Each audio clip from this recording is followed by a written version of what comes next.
Gas cylinder फाटी चली जाइछि गोटे परिवारर 4 जनक जीवन। तेबे मां रोषे करुवा समय रे सिलिंडर विस्फोरण घटिबारु मां को समेत 3 पिला जीवंत दग्ध हो जाइछन्ति। पुलिसर कहिबा अनुसार आज सकाळे महिला जनक परिवार लोकंक पई खाद्य प्रस्तुत करुथिले आउ सेही समय रे हठात सिलिंडर विस्फोरण घटिथिला। फलरे घरर चारिआडकू निया व्यापी जाइथिबा बेले घर भितरे मां सहित 3 पिला जीवंत दग्ध हो जाइछन्ति।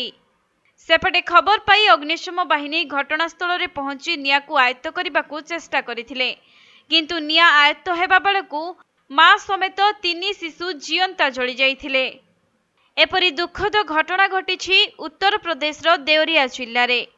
सेपटे देवरिया पुलिस अधीक्षक कहिसंति जे एथिरे मां छुआंको जीवन जाइथिबा बेले आउ केही आहत होई नाहंती। परिवारर अन्य केही सदस्य घरे थिले कि नाही एवं केउ कारणरू सिलिंडर विस्फोरण घटिला से सबुर तदंत चलिछि।